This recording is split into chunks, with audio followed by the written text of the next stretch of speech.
All right, we live. We live. We live. We live. Let's see. All right.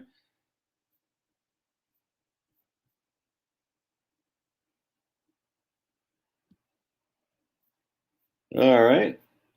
So we got Harry in the house. Cape Paso from Oklahoma, where it's cold, rainy, snowing. Surfside Gunny. Oh, we got Garth says, can I explain what a 457 plan? Off the top of my head, no, I can't. I think it's deferred comp, Garth, but deferred comp no, I'll tell you what, let's look at what a 457 plan. Oh, hey, you know what I gotta do? Oh my goodness. Almost forgot to monetize this baby. Hold on just a second. All right, hold on just a second. I didn't pour any more tea, babe. Okay.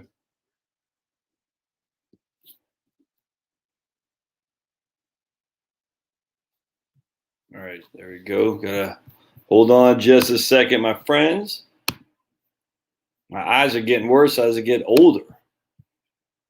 All right, so someone have off the top of my head, I can't. It's 457 deferred comp. You're basically pushing your income down for future use in the future, if that makes sense. I just generally not the biggest fan of deferring assets anymore. I'm just not, and that doesn't mean for everybody, but I think you should pay the taxes now. I'm telling you, man. Now that would go against sometimes I say, is it worth doing a Roth conversion now, given that we know the market's going to do and all that? Yeah, for the most part, it is. Not for everybody. In fact, the majority of people, clients I talk to, is not worth doing Roth conversion. And the reason for that is just because there's not enough time, if that makes sense. But generally speaking, I don't like deferring assets. I think you just pay the tax bite now while you have the cash flow flowing. I cannot stress this enough. What's wrong? See, this is what I don't understand. There's nothing against Garth here. And again, I'm not, off the top of my head, I'm not all that familiar with it. I have to revisit it. It's been a while since I looked at 457 plans. So it's something I have to be able to comment on here, and I hope they can. I tell you, man, the thing that when you're working is when the cash flow is flowing freely. All right. And what that means is not for everybody. I get it. And that's a lot of people's own fault. They got too much debt. But the way I look at it is instead of deferring assets, pay your debt off. Now, obviously, you take advantage of whatever match they have. 457s won't have a match. So you're not getting a match. You're just basically pushing into the future taxes. That's it. And then in the future, usually will consist of a lot of times Social Security. Usually have a pension if you're a 457 plan employee as well from municipality. So at some point you have pension, maybe side income, plus 457. So I'm generally not the biggest fan. I've come to the conclusion that you pay the taxes when the money is flowing freely. You'll never have as much free cash flow now as you do now without worrying about it so much. Because think about it, when it comes to retirement, a lot of times hopefully your mortgage will be paid off. So you're going to escrow your property taxes, your homeowner's insurance. You won't escrow. You'll be paying out of pocket. Your income taxes, they're not being deducted. So you're paying that out of pocket too. So even though you're paying a hell of a lot more in mortgage and a hell of a lot more in income taxes, when you're not seeing those, it's not nearly the same pain as when you actually got to write a check, if that makes sense. And I'm just telling you, man, you just look at people who've got less assets, but less expenses, man, it changes everything. And we can spreadsheet this till we're blue in the face. It doesn't change the fact that when the income stops flowing in, every bit of expense is a pain the pain is magnified when it before was not, because before you had the income coming in. Hope that makes sense, man. I'm just not generally the biggest fan. All right. I don't know what's VTWAX. I'm not sure. VT. What is that? I have no idea what that fund is. Oh, excuse me. I gotta get my hot tea. Total World Stock Index. All right. So my man says compare total stock index versus the total world stock index. So let's look this guy up. VTWAX. All right. And we'll look it up together. I'm going to share screen. All right, VTWAX. All right, so there's a total world. That means it has everything. How much is I'm going to predict 60% of that is the total stock index for the U.S., and 40% that's international total stock index. So let's take a gander, shall we? We're going to gander together. Let's gander.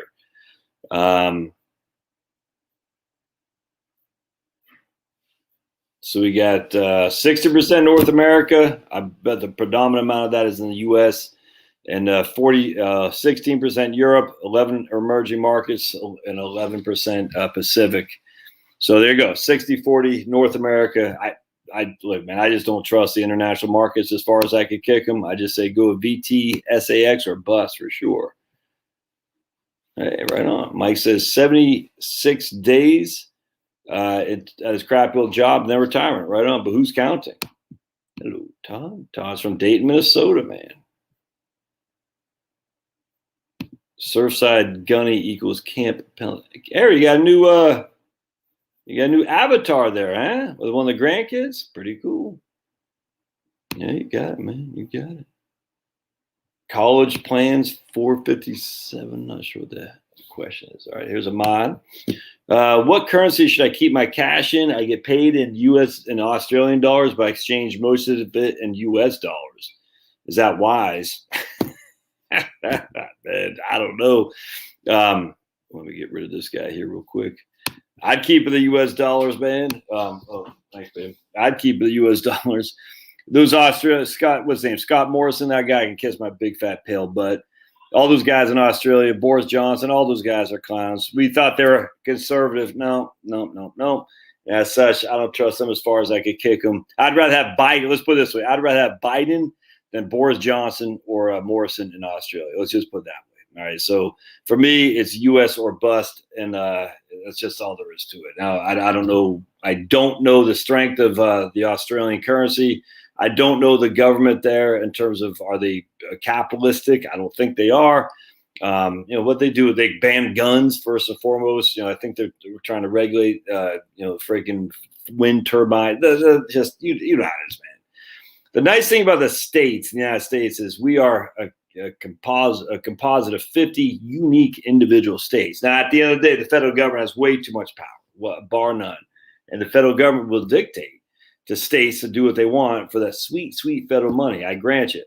But there is still some uniqueness in all of our individual states. And that kind of flows up to keep the federal government ability to proceed in terms of keeping us somewhat of a market-based economy. We are far from a market-based. I was just listening to my man Owen Benjamin right now, and he says, you think about it. If you're a scientist, you can't state opinion that goes against a consensus. And why does it go against a consensus? Because how does the consensus get chosen? Whoever has the New York Times, essentially. Whoever's got CNN. Whoever's got the Boston Globe, Washington Post. That's the consensus.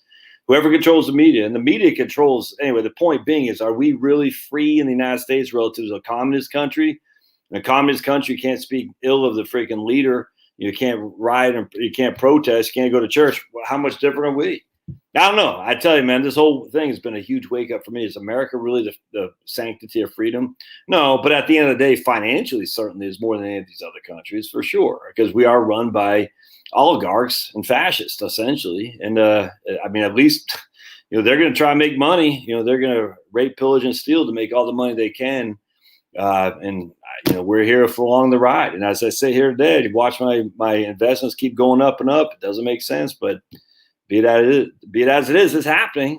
Where you guys in Australia, you got China breathing down your neck. And again, CPC, the Communist Party of China, isn't the biggest threat in the world. It's just, I'm sorry. The biggest threat in the world is a globalist cabal. Now, is the CPC part of that? Absolutely. But no way is Australia stronger than the United States. No way. And so I would keep in U.S. dollars, but they're printing so much. And we've heard that 1,000 times a Sunday. On my newspapers.com, I'm going to do a couple videos on this tomorrow. I was doing a lot of research. Many times they've had hospital ICUs overwhelmed because of not the the economy cold, but because of the various flus. I mean, they just regurgitate the same stuff to get the sheep scared, and it's so successful. It's mind-boggling. Actually, it's mind-boggling. For some reason, my wife likes when I'm making food and stuff to have ABC News on the background. I can't take it because it's all pro-Democrat, doom and gloom. We're all going to die, but the Democrats are great. It's the same old crap all the time. So they're all in Florida, they're all in Texas. Oh my goodness! And it's like, dude, just all you got to do is look at newspapers.com. Hello, handsome. It's the same thing. They've been saying the same crap for years and years and years. ICUs are overwhelmed because of flu, because of this, because of that. And they're saying that it's just the same thing, just to get people scared. Anyway, and then I started, if you want to go to newspapers.com, inflation is out of control. We've heard that a million times on Sunday too. And it's the same freaking story. David Stockman, Reagan's OMB director, when in 1980 and 81, then he 81 and 82 resigned because Reagan was spending too much. He's been saying, Peter Schiff, hyperinflation for the years. They've been wrong. I mean, how many decades has to go by before someone says maybe they're just wrong? Anyway, Muggy Michigan, right on. What makes a currency go up and down? Is it predictable? I don't think anything's predictable, man. Yeah.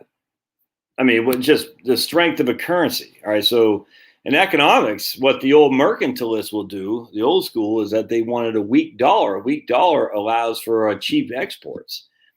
And so everyone is a race to the bottom. Everyone's to lower the value of their local currency so they can export more products. And that's mercantilism. We're going to get rich by selling goods overseas. Japan, Taiwan did that.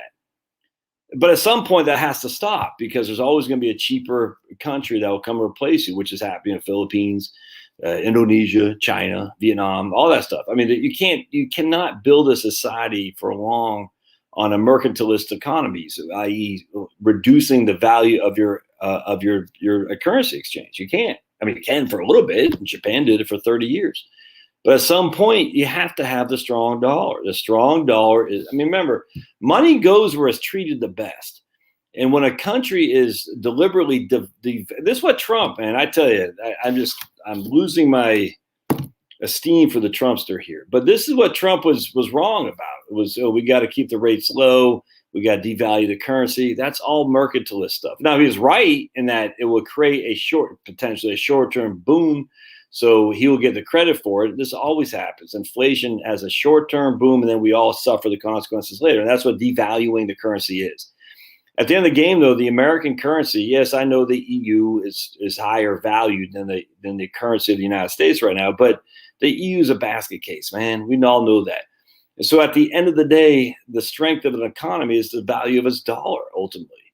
And the dollar, the money goes where it's treated well. And as long as the dollar isn't being devalued, it'll continue to gather assets and investments. And if it continues to gather assets and investments, it'll continue to expand and grow and give us technology, give us growth, create jobs, the whole thing. I mean, this is economics 101. What you want to do is if you don't want to have a strengthening dollar because you want exports, then you weaken it. That's just basic economics. A strengthening dollar will mean we import products and export our dollars. That's exactly what's happening. That's why I'm not worried about China. That's why trade is actually a good thing. This whole thing of trade war, the trade wars on China has been acting on us. It's been going on for moons. But Trump is actually the only guy who freaking took it by the thing is that we're going to fight back. But anyway, the point being is a strong dollar we import because it costs more for us to export. So we buy cheaper goods. So we import the products and we export the dollar. It's just the way it works. Now, China's got a bunch of our dollars. They say, well, what do we do with these dollars? Oh, they loan it back to us. I mean, it's just that simple. Can it go on forever? No. But the reason why you want a strong dollar is because you encourage people to invest in your country where the dollar will be treated the best. I can go get my tea. I'll be right back. Oh, Cindy, again, what you doing? Yeah, I got coffee.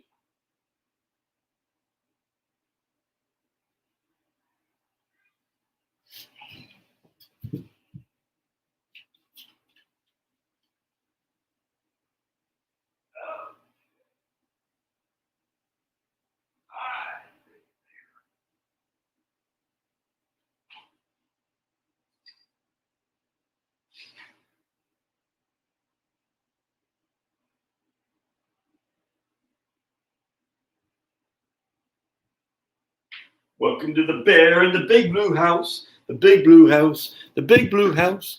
Welcome to the bear in the big blue house. Early in the morning.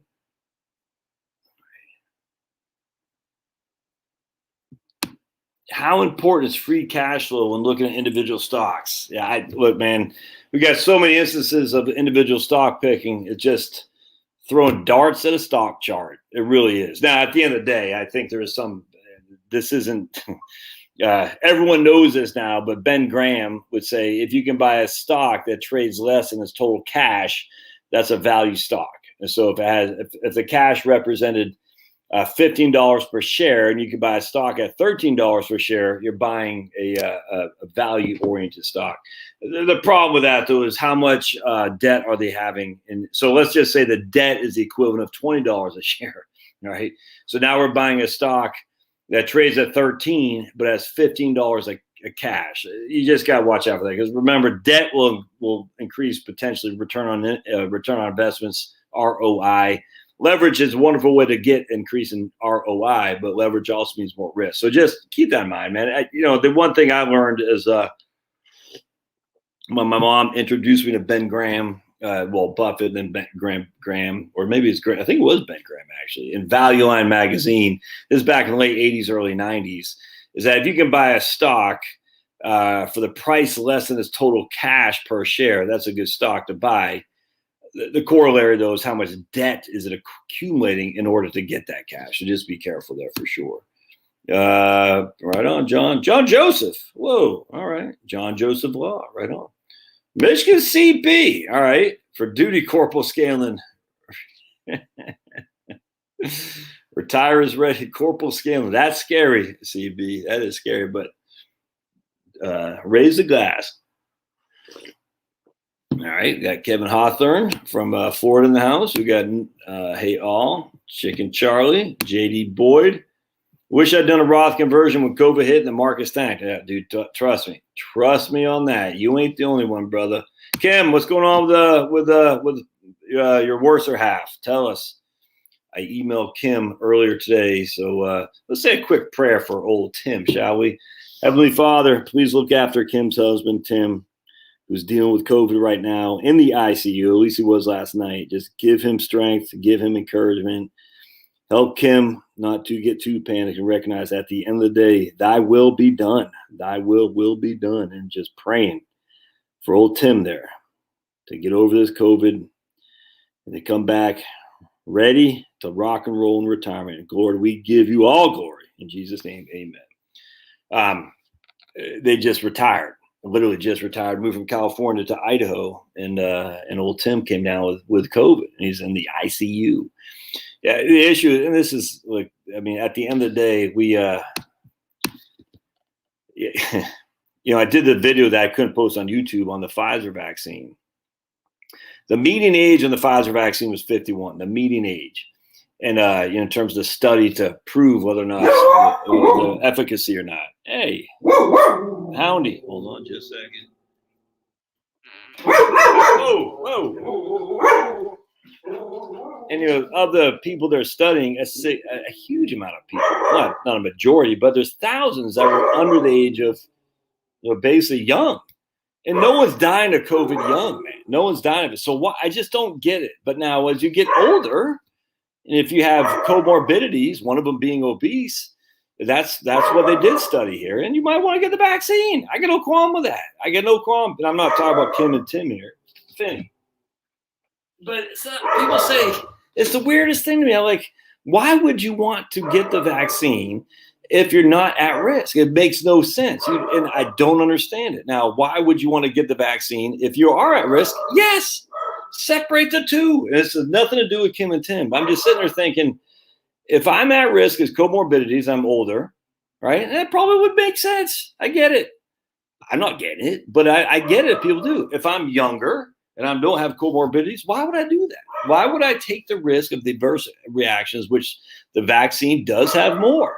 It's weird to me that the runaway headline was vaccine efficacy is 91.7%. And you're like, oh, wow. But it doesn't say the other thing, too, that's significant more adverse reactions. So if I'm young, And I don't want those adverse reactions. And some are severe, significantly more adverse reactions for people who got the vax than people who got the placebo. And Pfizer's own study. In fact, the thing that freaking ticks me off about this study is they say the vaccine efficacy, the VE, wears off each and every month between the last shot. And I said that's freaking. I guess I have to blow up this video because I'm talking about the vax. But I mean, look, if you have issues, you're older and you got issues with your health, you probably should get it. I don't have a problem with that. Or if you already have the vaccine, you got antibodies, go get your antibody test. If you have antibodies, don't get it. Why do it? You always want antibodies, your natural immunity. But still, it's no joke. No one ever says a joke. No one ever says it's a fraud. We're all saying at the end of the day, the way they're handling it is a fraud. That's a joke. That's a fact. They shouldn't be doing this. And I'm sick of it. And I just listened to Trump the other day saying if it wasn't for him, 100 million people might have died by now. That's just, what the hell is that? That's nuts, dude. That actually annoys me. All right. Well, man, Todd, your thoughts on Dave Ramsey's baby steps? Anything you don't agree with? Not too familiar, but if memory serves, is I know the debt snowball, which I'm a huge fan of. Absolutely. So you got 3 debts: car loan at $15,000, credit card at 10, and Macy's card at 5. You know what I'm saying? Folks, like a laser beam on that Macy's card, regardless of what the interest rate is, once that sucker's paid off, you use what you were paying towards the Macy's card to pay off the next highest balance, the next lowest balance, and use that towards the next one. I think that's absolutely fantastic. I think that debt snowball is, I don't know what the first baby step is, but I think the debt snowball is absolutely fantastic. Big fan of that. I'm not a fan of his investment approach. I think it's borders silly, frankly, and it's just not good. That's actually I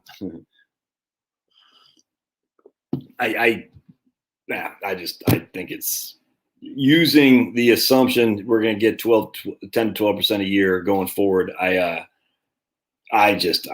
nuts. And using that assumption on a linear basis, as he's done.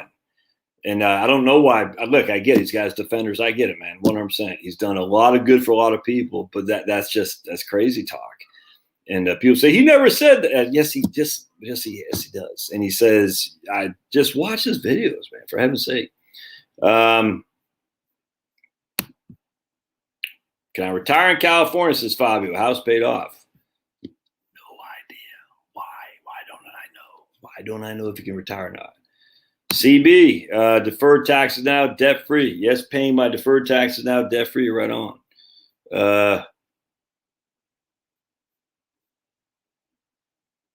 Hey, Bruce, que paso? What are my thoughts on PRWCX? I don't even know what that is, but let's look it up, shall we? Look up PRWCX. Let's see what PRWCX looks like. If I can go back to that guy there.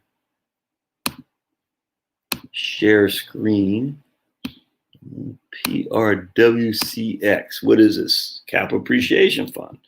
Don't know much about it, but we'll see how this guy looks here. We'll go to Morningstar. Probably should have just gone to Schwab, actually, because I do like my Schwab. Actually, you know what I do? 51 billion in assets. That's always large blend. Okay, 87% turnover. Expense rate is 69 basis points. So it's twice that of the Wellington, but that's not so bad. Yeah, it looks pretty good to me. I don't know that much about it, but how long has it been around? PRW. So let's go to finance.yahoo.com. PRWCX, right? Paddy Power Owner Flutter. What the hell is that? I have no idea. Finnegan. Was it PRWCX? PRWCX.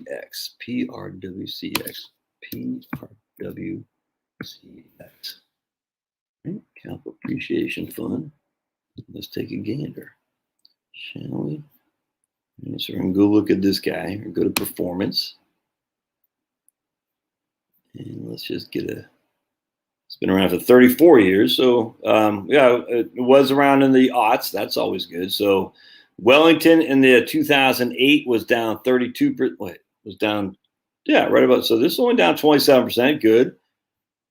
Oh, look at that. It was actually up in 2001 and 2. That's pretty good. I like that, man. That's good stuff. And it was down 27% in 2008. So far, so good, man. Look at that. That's fantastic. We've got 32 up years, 2 down years. Yeah, I got no problem with this at all. I like the fact it wasn't even down in 2002. I mean, it broke even, but it wasn't down then. Look at that. So it had a run from 1991 to 2007 with no down years. That's crazy. 2008. Look at that. Yeah, looks good to me. I'm a big fan. Not all that familiar with it, but big fan first time. Yeah, what did Wellington do in 2000? Why you gotta bark so much, Barky? Come here, Barky McGee. Let's see what Wellington did, and we'll go to my man Daniel Coolbert's spreadsheets here. We're gonna go up to Fanny PWELX.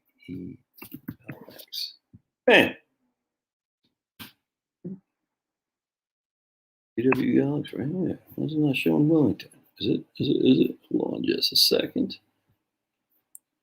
Yeah, Wellington. All right, so let's see what Wellington did. And we got 1931. I just can't remember. 2002 is down 6.9% in 2002. 2007. Hey, I got hold on a sec.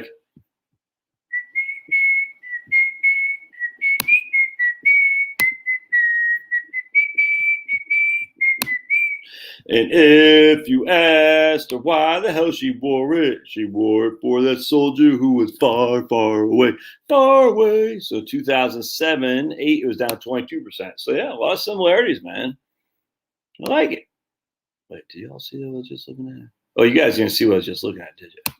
No, oops. Anyway, so I looked at Dan Colbert's spreadsheet in 2008. Wellington was down 22%, and 2002 was down, I think, 6. Yeah, I like it. I had no qualm. Tax Cuts and Jobs Act also increases tax rates in 2025. Yes, ma'am. Well, that your Tax Cuts and Jobs Act expires in 2025. So tax rates get increased back to pre-Tax Cuts and Job Acts of 2026. So just FYI, you can't say the Tax Cuts and Jobs Act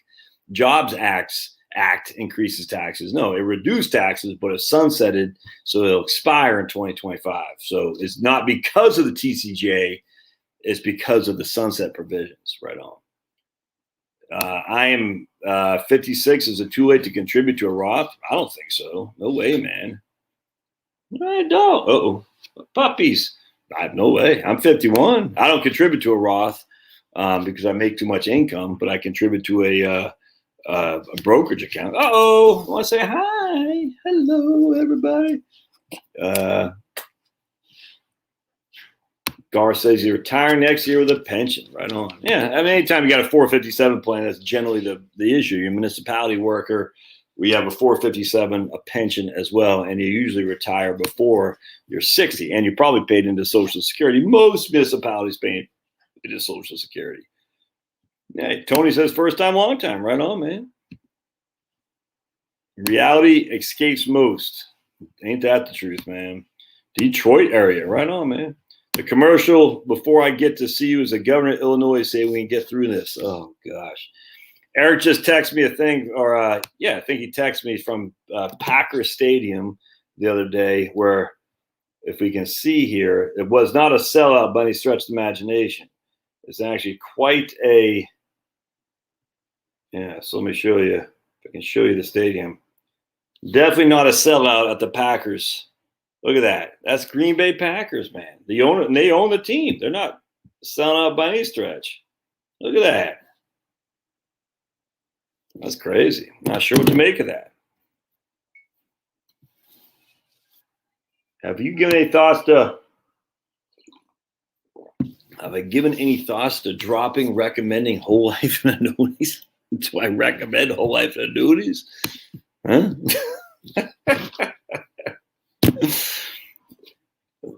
You should buy whole life. You should buy annuities. You should buy annuities. You should buy whole life. Huh? What are you talking about? Do I give recommendations? I like whole life. I got 4 whole life. I got 8 whole lives, 2 on each of my kids. I'm a fan of whole life insurance. Should I recommend it to you? I don't know anything about you. Generally speaking, I don't, but I get that where it makes sense, 100%. Whole life makes sense. If you get not universal life, I got a feeling old Johnny Blaze is probably confusing whole life and universal life. Not the biggest fan of universal life, and I'm not going to get into the details between the two right now, but whole life is there for your whole life. You know exactly what your cash value will be. You know exactly what the premiums cost. It's a unilateral contract. As long as you make the premiums, the life insurance has to pay it off. Universal life isn't like that. I'm just telling you right now, universal life, because it's variable, things can get very dicey the older you get for cost of insurance and whatnot. Whole life isn't like that. Whole life is simple. Whole life grows. The cash value grows tax-free. Will there be a lot of cash value? Not necessarily. Still tax-free. When you take it out, there's a death benefit. It could be tax-free. When the death benefit is certainly tax-free. Now, remember, all insurance is subject to estate tax, folks. Just remember, if you own it, it's part of your estate. That's all there is to it, and that is including life insurance. So when people say, oh, life insurance is tax-free, it's income tax-free, but it's not estate tax-free. And I don't have, some annuities work, some annuities don't. Okay, it depends, man. It's like saying, are you still any more thoughts of recommending firearms? Because some people use firearms, evil things. No, firearms, an inanimate object. They are neither good nor bad. Annuities and whole life insurance, reverse mortgages are inanimate objects. They are neither good nor bad. They have no value added other than what you give it. That's it. Husband thinks he can retire in 5 years, but there's no way our mortgage will be paid off. Maybe 10 years. Panicking.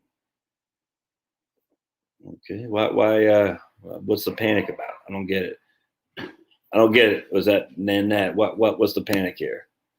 Who wins the NFCS this year? What is the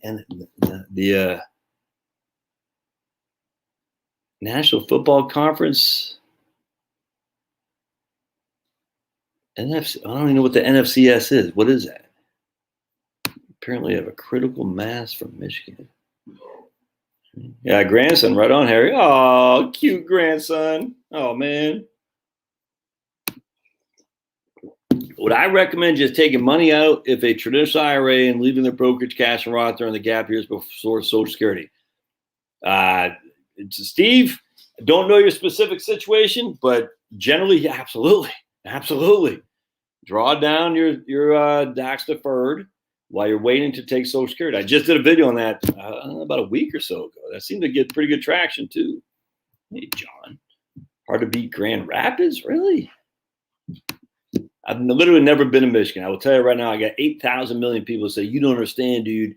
Michigan in the summertime is the best place. And I get it. I bet it probably is. Sounds awful cold, though. But people are like, dude, Michigan.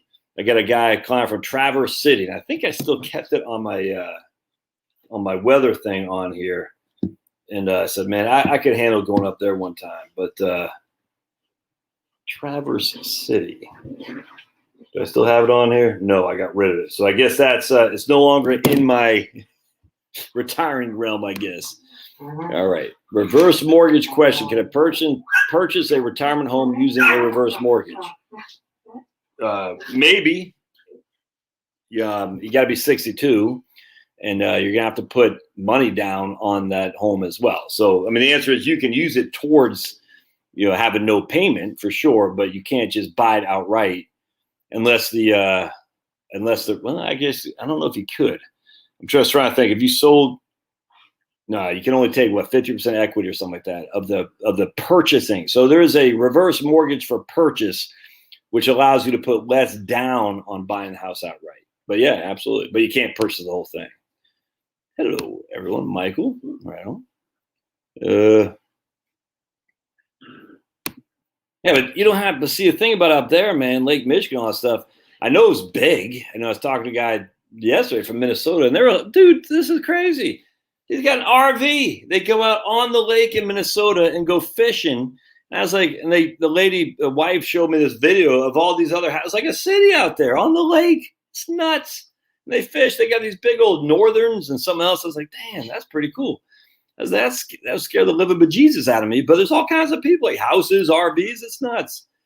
But they're like, lakes. It's, yeah, but, lakes, can you touch bottom? And she's like, it's about 30 feet deep or something like that. I said, yeah, what kind of, like, I'm from Maine.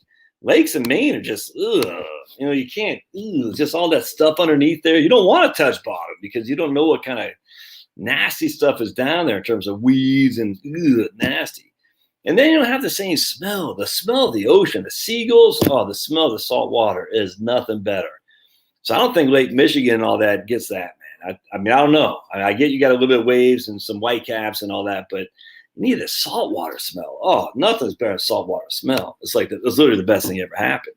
It's like, you just want to sit there with your dogs, let them run around the beach and just skip rocks. Oh, the smell of salt water, baby. Nothing better. My advisor has been great, but his company is charging 2% management fee. Get the hell out of there. What are you doing? Freaking sayonara, Diddy Mao. Get the hell out of Kate. And that, shut up, I guess. Adios. Adios, Diddy Mao, sayonara, aloha. Because I went to Hawaii. All right. There's Denise. What's up, Denise? I never got an email from you, Denise.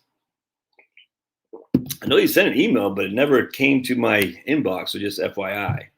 Is it better to use comparable index funds to Wellesley and Wellington, which have a higher management fee for a retirement account? I think it's a coin flip. I will go to Wellington, frankly. For me, it's going to be a couple years cash, the rest Wellington, be done with it. Look, man, I'm a simple guy. I'm a caveman. I'm a simple guy. I just like to keep it simple, stupid. I've done all the worry I can about if my investors are outperforming or doing I just frankly don't care. I just want to make sure they're making money. When I wake up one day, I want there to be money left that I can spend. And then I don't want to get killed fees. You're paying, 25 basis points on Wellington?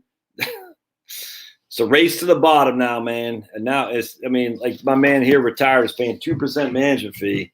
Well, now you're talking 25 bips to freaking 5 bips in the index fund. I just don't think it's that big of a deal.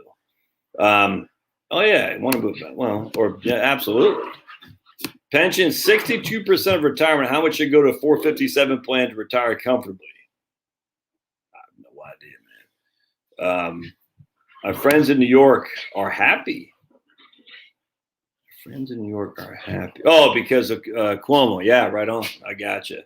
He's going to try to come back, though.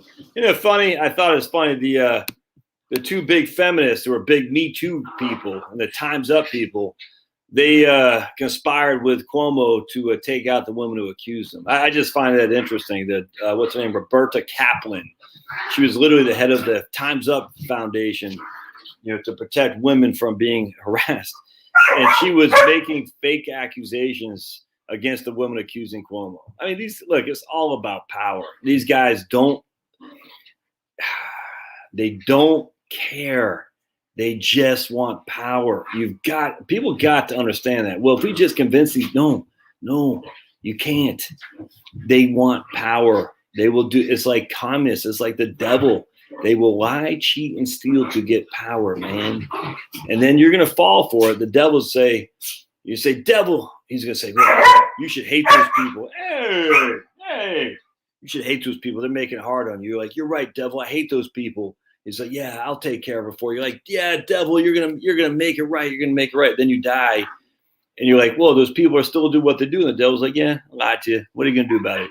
You can't do anything about it. It's the same thing with lefties, man. I gotta say, there's a lot of righties doing the same thing. And look at what's his name, Frank Luntz. There's some guys that write for Tucker Carlson or a part of his thing. I like Tucker, but some of those guys, they're just, they want to be prominent in politics too. And they'll step on any toes. Let me just show you something real quick. I'm going to show you. So we go to my man, Turtle Boy. He broke this story. It's insane. And, all right, hold on a second. I'm going to show you right here. If they're in politics, literally, if they're in politics, there's something not right there. They want power on both sides. Just the left is evil. The right wants to get rich, but the left they just want power. That's all there's to it. And they want to to control you. The right just wants to get rich. Anyway, so look at this. My man, Aiden, Turtle Boy Sports. Tucker Carlson's producer, Greg Reese, stole my work on Dasha Kelly's story after direct messaging on Twitter and promised to cite his work for Fox News story. So here's a guy right here. So freaking Aiden, actually, this story is nuts, man. What this guy did, Aiden. So there's this lady who basically on CNN, Aaron Burnett and all these fools on CNN. Let me show you if I can show it to you. Right here. Yep. Fox News steals our story without crediting. So basically what happened was we have this woman. She's saying she's about to get evicted. She has 3 kids. She's single. And the whole thing was just fraud. And CNN basically said, CNN went and like interviewed her, then a stupid Cory Bush lady. And they got like $300,000 of donations, $300,000 of donations. It was all fake. And Turtle Boy right here, he actually interviewed the real mom of the children. CNN didn't do anything. So here she's fake, right? And here's her kids. You're like, whoa, is the dad white or something like that? No, the dad's dark too. And what it is, a light-skinned lady, I'm not sure if she's white or something like that, who's the mother of these children who takes the kids. She just had them for like a day or two and just put some stuff on there like crying and said, we're going to get evicted. It's all fake. But CNN, because they want a virtue signal saying how bad America is, how Joe Biden to the rescue with his freaking thing on telling middle-class landlords they can't get paid. Anyway, so Turtle Boy actually calls and gets their parents, her mom on the line. And she's talking. She goes, yeah, this is bull crap. He actually interviewed her. And CNN didn't. And he did. And so he wrote the story. And CNN had to come. Look at it. I mean, the whole thing's fake. And CNN, look at it. CNN is investigating claims that she may not be the mother of the 3 children featured in the story. If you watch the interview, she says explicitly, and then Aaron Burnett says, "You're the mom. What's it like for a mommy?" Blah blah. And she literally is not she's not even around. And oh, by the way, there's a man in the picture too, who's a father of the children, but he doesn't want to be seen because he wants the money, so they can say, "Oh, it's a single mom getting evicted." It's completely fake. Completely fake. GoFundMe told CNN is also looking at claims it's not releasing any of the funds raised, but they're going to. They're going to now because GoFundMe is like, well, what are we supposed to do? We don't want the Black Lives Matter people breathing down our necks. Anyway, so here comes Turtle Boy. So he breaks the story, all right? And so what happens is it gets around, starts getting some traction. CNN's like, oh my goodness, we gotta pretend. And so what happens is Tucker Carlson's producer, Greg Reese, texts Aiden, Turtle Boy, says, hey, what's going on here? And he says, hey, I give you all a story, just cite me. He didn't do it. Pretend like it was his. These guys are clowns. Anyone involved in politics is a clown. There's all there is to it, man. They just want their name in light. They're so narcissistic. It's crazy. Sadly, Andy No did the same thing to Aiden as well, which really bothered me. So Aiden did another crack story on crack reporting story on, I forgot what it was. Oh, Michaela Miller thing in Massachusetts, where her mom, who was literally was going to be prosecuted for child abuse of this girl who died, was saying that Michaela Miller was strung up, literally crucified, or they put the noose to you, whatever it's called, lynched by a bunch of white people in this town. A complete fake. She killed herself. The whole story is nuts. Aiden was on that. There's this clown named Monica Cannon Grant who was like, oh, we're going to go to this white town and we're going to protest with 40,000 black people. And the whole thing was nuts. A complete fake story. No one wanted to touch it with a 10-foot pole. Of course, a reporter from the Boston Globe was like, oh my goodness, this racism in America. Blacks are being lynched in whatever that town was. Complete fake. And Aiden broke the story, showed it was all fake. And Andy No said, hey, I'd like to report on that. Good work. And Aiden he interviewed the mom of the who was being accused of the daughter who was being accused of like the instigator of the lynching. Aiden actually interviewed the mom. And all these other news outlets could have done the same. No one did. Aiden did because he got guts. He's the old school reporter, gumshoe guy. Is a gumshoe. Anyway, Andy No got the info and didn't credit him either. It's freaking nuts, man. It's nuts. And I like Andy No because he's out there he's a brawler in terms of he's getting involved. But come on, man. You gotta support the people who are out there doing the same thing. Aiden's got banned off PayPal. He had a GoFundMe account when he was being falsely accused of something that GoFundMe took down. I mean, you got to support the people who are doing the work. And if you can't, at least write the guy's name in there and say, hey, Turtle Boy Sports reported. That's just wrong. And unfortunately, a lot of people involved in this stuff are clowns. They're all scumbags. So our guys are scumbags wanting to get rich. Theirs are scumbags wanting power because they know with power comes wealth. Just look at Obama. You see what I'm saying? So our guys don't want the power. They just want money. That's all they want. All right. Uh-oh. Uh-oh. Best 2 hours of my day. Oh, that doesn't sound good, Kim. I hope you're right down there. How many cans of I ended up buying 24 tuna and 24 sardines. 24 tuna, 24 sardines. I got a bunch of frozen green snap peas that I'm actually unfreezing now so I can dehydrate them. What else did I get? Maybe I won't even dehydrate these. Maybe I'll just vacuum seal them and use them as they come. That's not a bad idea. Some blueberry, got tons of blueberries I'm dehydrating. I just bought some dehydrated blueberries. I can't remember. There was something on sale for dehydrated food. Maybe I'll show you real quick. This was pretty good, man. There's let me see if I can't find it. Costco. Because this looked pretty good to me. It's a pretty smoking deal. It hasn't arrived yet, but hold on a second. You guys might want to think about loading up on this. See if we can't find right here. Oh yeah, right here. Okay, cool.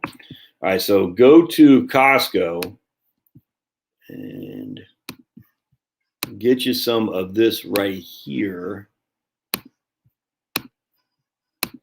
Look at that. $8.79 for 3.5 pounds of this. $8.79. 3.25 pounds for basically less than $9. 65 meals of premium freeze-dried mashed potatoes. But freeze-dried doesn't taste good, man. I tell you what. I'll tell you what, man. It'll taste good if you got nothing else to eat. So you can store that till you're blue in the face. You get freaking loaded up on it. I mean, I'm not sure how long it lasts. I just ordered one because it didn't say how long it lasted for. I'll probably freeze or not freeze dry because I already free. I'll probably vacuum seal that as well. But so let me tell you a story. When I'll never forget when I was in Ranger School. I didn't pass, by the way. I ran, so I made it halfway through, but I make it the juror. So I'm a ran. But anyway, so I was in the first phase is the Fort Benning phase, and we had to do this. That was the most. Like I only made it to the first two phases. I didn't make it to Florida, and I didn't make it to Utah.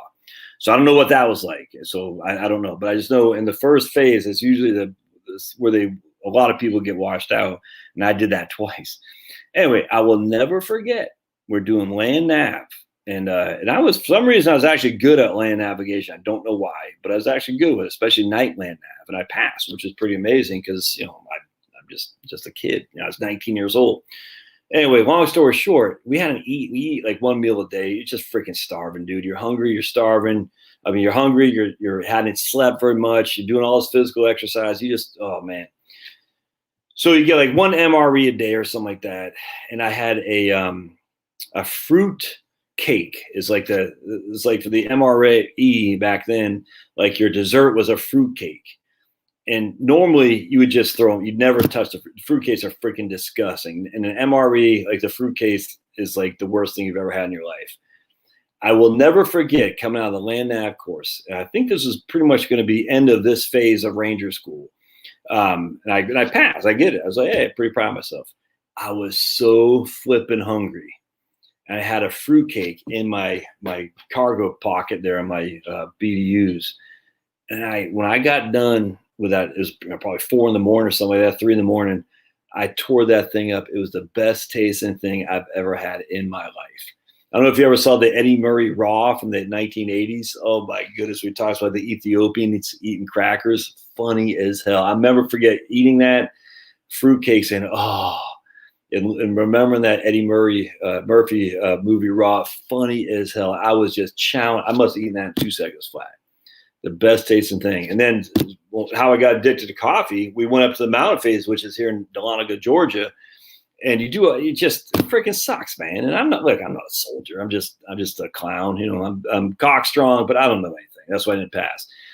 But I remember sitting there, and we're finally in our last mission there, whatever the hell we're doing out in the woods, the mountains, and I can't remember. And you come in, they got these little Debbie crackers, snack cakes. And I think you got one or two of these tiny little ones. And they got this lukewarm cup of coffee, black coffee. I'd never drank coffee, but I was like, anything's better than this crappy old water. I think you're getting from streams or something. I can't remember. But I was like, this sucks. And I drank that. Oh, it was like that coffee.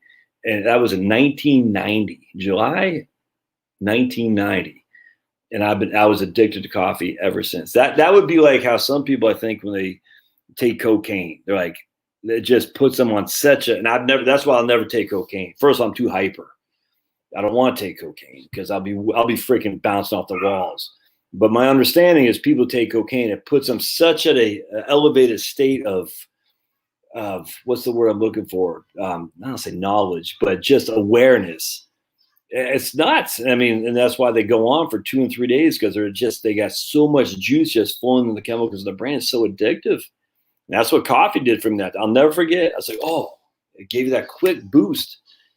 And I one of these days I'm gonna try to go give it up. But man, I tell you, I just that is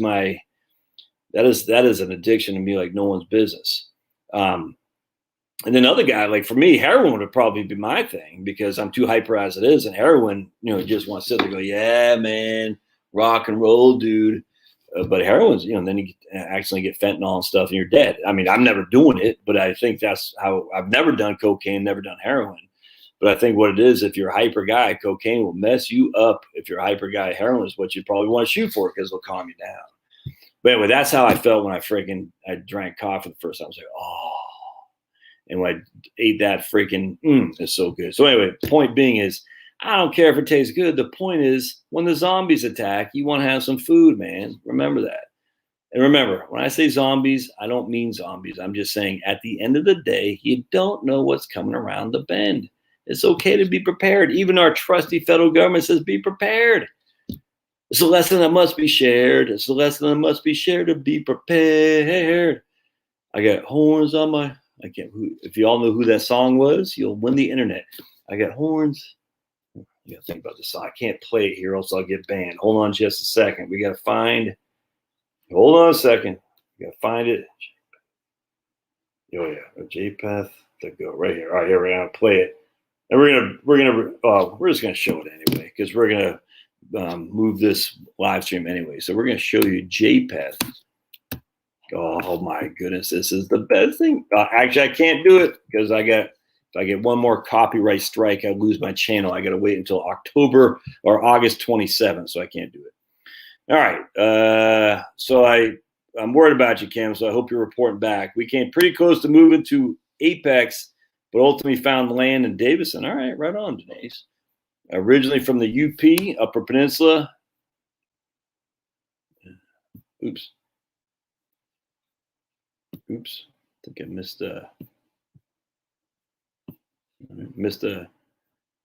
purple. Noonan, Georgia. A Pablo merch t-shirt. Now that's what I'm talking about. Paw the like button. Right on, man. Fenway Park is banged out every night. No. Well, I saw the rich freaking Bostonians, man. Speaking of Turtle Boy, it's funny. He looked at that GoFundMe page of the woman I was just talking about. And some lady named Meredith in Boston gave her $15,000. I was like, you gotta be kidding. It's just in the richest, whitest town, Rob. Weston, you ever heard of Weston? And she's telling her friends and her hoity-toity cocktails, like, I did my thing for BLM today. I gave this poor black lady $15,000. Oh, they're gonna say, oh, Meredith. Oh, Bernice. Oh, you are so kind. Yes. Oh, we are so good. And maybe when they come with the pitchforks, they'll leave us alone. And I looked her up, and she had, let's put it this way, a very far lefty lib. Money coming out of her ears. doesn't know what to do with it, feels ashamed because she's white, lives in the most white town and the richest white town in Massachusetts, this is my understanding, and she donates $15,000. And she didn't even look that old. I'm like, man, you could have kept that local. There's tons of people in Boston could use that money, but no, she wanted the street cred. She wanted CNN to look at her name and say, all these people going to CNN, they can say, look at her, Meredith, she donated $15,000, yay. No different than Bezos' wife, remember Mackenzie, when she said, I'm going to donate all this money and it's going to be to the Black Lives Matter, it's going to be to these guys. And I was like, you guys are just virtue signal, spoiled rich people that have just you're shameless, that's all there is to it. All right, your guidance has helped a lot with helping my aging FIL finances. I'm not sure what FIL is. I get this question a lot. Would I dollar cost average a large lump sum of money or just dump it in? I mean, my initial thought would be to dump it in, but I was talking to a guy about this. Yes, maybe it was today. I think it was today or yesterday or both days. Anyway, look, you get 3 to 4 years of cash or the Ginnie Mae, like the video I did on Fidelity today, and just dump the rest in, man. I get it. It's risky, but man, you just got to make it. You just got to do it and be done with it, or else you're going to have, you're always going to have buyer's remorse. So just get it done with and move on. Say, water under the bridge now. I can't do anything about it. They say 5,000 S&P 500 by January. Do we believe it? Who is they? I think it's Siegel's big on the S&P 500 going up that far, but let's see. Right now, the S&P 500 is at 4436. Yeah, I could see that. 600 points on 4,400. So we take our trusty calculator, 600 divided by 4436. It's another 13%. Yeah, I could see it. Doesn't make sense, but I could see it. Should I carry Medicare Part B when I have employer health insurance, Blue Cross, Blue Shield? I think you have to have Medicare Part B. I don't think you can't have Part B. Buying some serious good karma with all the free information that's so valuable to us. Thanks from Arizona. Right on, man. That dinger, that mascot story gave me a good laugh. Yep. Do you see that? You see that, Douglas? Crazy, man. Freaking people are so desperate for racism. It's crazy. Oh, and then some white lady says, I will stand in solidarity to the people of color and I will disown any race. It's like, dude, do these people actually think black people are like, oh, thank you, white lady. We really needed you here. Do they really think that anyone is sitting there thinking a person of color is saying, oh, thank you, thank you. I mean, it's just what kind of people? I mean, you have to be rich to think that way, that these people, I'm going to say what's on my mind to show the black people I'm in solidarity with. The black people like, shut the hell up. We don't care. It's the weirdest thing to me, man. There's nothing worse than a rich, woke lib, a white lib. Yeah, there's nothing worse than a rich, woke, white lib. I'm never got one of my best friends in high school was a black guy. We went to a Baltimore Orioles game one time. And he was dating a white girl. He went to Morgan State University in Baltimore. And this is after high school. This is after I got out of the Army. I was going to George Mason, and he was going to Morgan State. And he was dating this girl. I don't think did he marry her? No, I don't think so. Anyway, he was dating a white girl from like the hoity-toity, fancy-schmancy art school in Baltimore. And we all went to an Orioles game with her dad.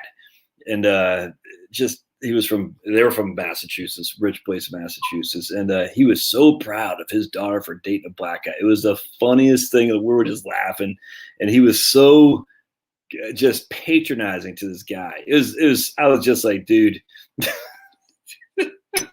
this is like 1993. I was just like, oh, you're embarrassing everybody, every pale guy that's ever walked this earth. You're embarrassing right now. Just stop. It's funny. It's the way it's always been. Rich white people live in these rich white towns. They just want to show the other half that they care, because that will change everything. As long as you know that guy cares. I think it's funny. Marie from PA, laid off at 59, rolled my 401k Schwab right on, and using hey, all right. So tell us about ACA. Premiums level of care, put it in the show notes there in the comments, Marie. That'd be interesting to know, because just because you have insurance doesn't mean you have care. Just remember that. People in Cuba have insurance. They don't have care. Just FYI. Stephen and the board, very happy to say my governor is stepping down. But yeah, but don't you get that crazy attorney general is even worse? National Financial Cooking Shoot. We did a 401k rollover to a new employer. Our understanding is that money will be okay. Yes, it is. Right on. Way to do it, Brian. Yep. So he rolled his previous 401k to his new, and I don't do cocaine. If you wonder why I'm itching my nose, I'll say allergies. I literally don't do cocaine. Anyway, so yes, that's exactly what you want to do. You roll your old 401k to your new 401k. A lot of 401ks will allow you to roll IRAs to new 401ks. It's really contingent on the plan. And that way, post 55, you can, or post 54, I guess, separate from service, that 401k will be accessible to without penalties. Absolutely. Right here. Frugal Ex Mania. Looking to start Roth conversions. My income will be in the 24% tax bracket. Would like to convert pre-tax to top.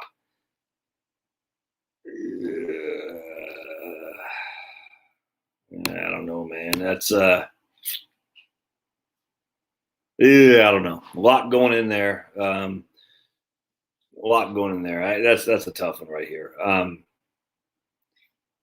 It's hard to imagine you're going to be in the 24% tax bracket the rest of your life.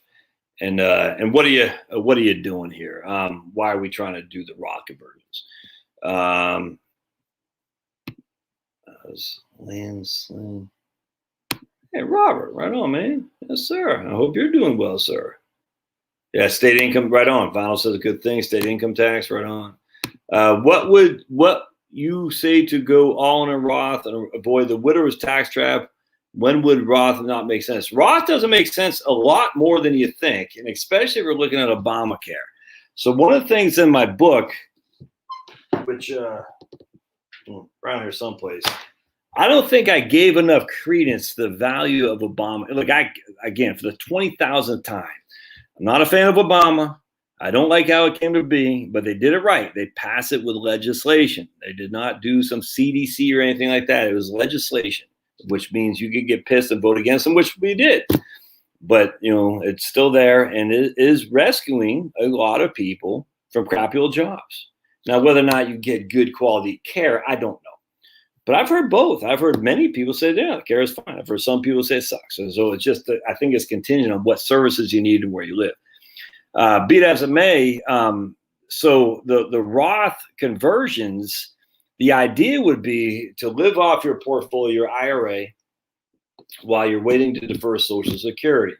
Now, if you're going to qualify for Obamacare, then we don't want to do that, because Obamacare is flipping cheap. When I say qualify for premium credits, and those are pretty significant, man. So if you're qualifying for Obamacare, we don't want to do Roth conversions in which we have to pay $10,000, sometimes $20,000 in Obamacare. So that way my surviving spouse doesn't get killed when she's 86 years old with higher taxes. That doesn't make sense. So, and then on top of that, a lot of times we wanted to do Roth conversions while we're deferring Social Security. Well, now Obamacare is going to stay with you till you're 65 for when you go on Medicare. A lot of times taking Social Security at 67 makes sense. So then you're like, what are we actually benefiting here from doing the Roth conversions? I'm not against it, but the folks I've been dealing with, the vast majority, I just don't see that much of a benefit. There are some. If you got federal employee health benefits, you already got a pension. TSP can be quite high. It makes sense to do that to some regard. It just depends. Sometimes having the pension makes it not worth it. It's amazing to me, because when I talk to individuals on their financial planning, every case is completely unique. I was talking to these guys the other day, and I said, and I was in my head, I look at the stuff before we meet, and I'm like, okay, here's my thoughts. Let's make, I don't have anything fancy schmancy, but I was like, okay, this is where I'm kind of seeing this is going to go. It's kind of like a preliminary approach, and then we bring it and talk about it. And I thought for sure that we were going to do Roth conversions, and then we got to chat, and it's like it didn't make sense. It didn't make sense, and it's weird because every plan is unique compared to the other one. And the funny thing is, even if the numbers look the same, $2 million in retirement accounts, pension, even the numbers look relatively the same to the previous guy, it's completely different for the client because the client's needs and wants are going to be different from everybody. It's actually, this one makes it fun because every client is literally unique, regardless of what the videos do or what books I write. Hope that makes sense. Yeah, shocking. Good study out that exercise helps against severe COVID by Travis City. Yeah, right on. Yeah. Isn't that ironic? So Robert says Michigan 61, worst year, it's 1978. He remembers. Huh. Does anyone wonder why they start using for the global warming hysterics 1979, sometimes 1980? Because the global cooling of those 60s into the 70s stopped. That was the bottom. Started to go back. So if you're going to show people the scare tactics, like they do the measles vaccine, by the way, you're going to say, look, the measles vaccine dropped like a brick in 1954 since they introduced the vax in 1963. My first question is, well, what happened previously to 1954? Oh, yeah, right. Yeah. So the number affected measles was dropping off a brick from 1900 to 1954. But yet to show the measles vaccine that they introduced in 1963, not without issues, by the way, you'll show a chart that shows steady, right when the vaccine is introduced. And yet if you say, what was before that time period? And ironically, you have to turn over stones to find that record because it goes against the narrative. Just like the global warming stuff, it goes against the narrative. It's crazy. Once you see this stuff, you can't unsee it, my friends. In fact, here's Andy No right now. Just posted something right here. Now, look, Andy No's the one guy I'm willing to let slide when it comes to Turtle Boy because Andy No, literally his life's at stake because Antifa freaking is a horrible terrorist group for sure. But let's see. So I'm on locals. Don't forget my locals page. Andy No says, let's see what he said. Hold on just a second. So I just got a thing. He said something about Minnesota. Andy, what did you say here? The leader of Minneapolis group that works to elect Democrats has come out in support of far-left violent extremism. Devin Hogan expresses explicit support for BLM-inspired arson and says nonviolence is a hallmark. Nonviolence. Here's a white guy too, by the way. Nonviolence is a hallmark of, you got it, white supremacy. Wow. So Nelson Mandela, Martin Luther King Jr., and Gandhi are white supremacists. Who knew? He issued what appears to be a call for arms. So there you go. Yeah.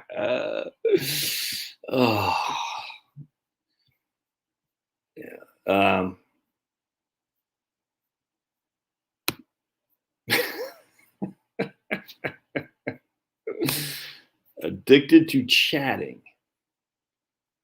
What's my opinion on 7702 for variable universe life? Well, I have no idea what 7702 is, man. Come on. Talk so we understand what you're talking about. Let's see here. Yeah, I just had my first grandkid in 2019, man. That's right. We went to the lake and went to the Ford's house. Have I ever been to Old Orchard Beach?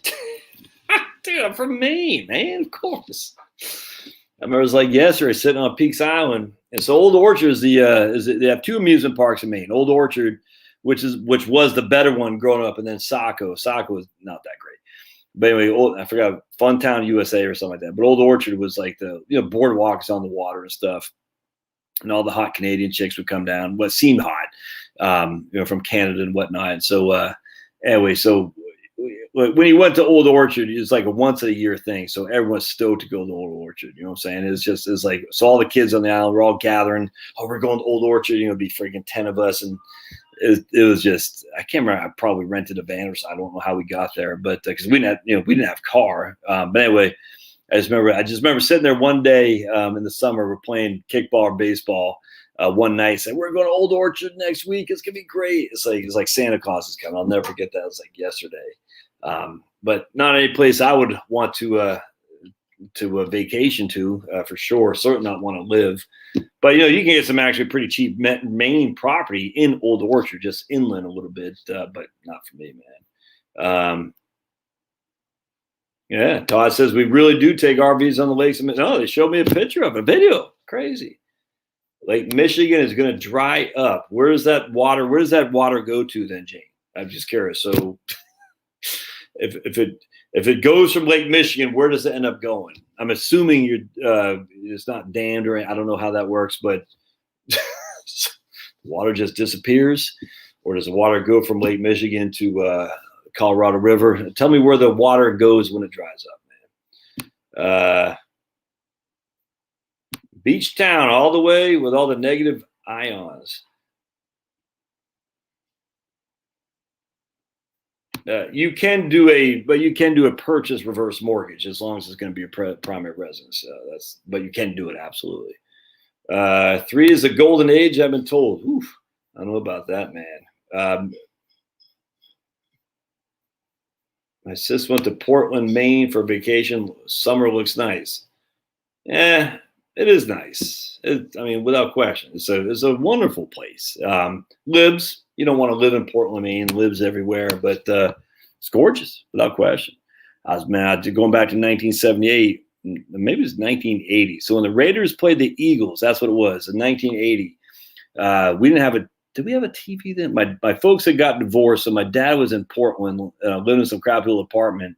Literally, he rented a room from a guy. So 3 men and 1 chick. They all had 4 bedrooms, and they had a common area. And so we took the boat, me, my brother, my sister, from Peaks Island to Portland to go watch the Raiders and the Eagles play in my dad's apartment, because I don't think we had TV still at that point. I can't remember. I just remember going to my dad's house to watch the Super Bowl, and I was a huge Raiders fan. And it wasn't the night of the Super Bowl. I think it was the night before. Anyway, he picked us up at the wharf on the boat, and we walked from the boat all the way up to basically where King Middle School was, or by Deering Park. That's where his apartment was.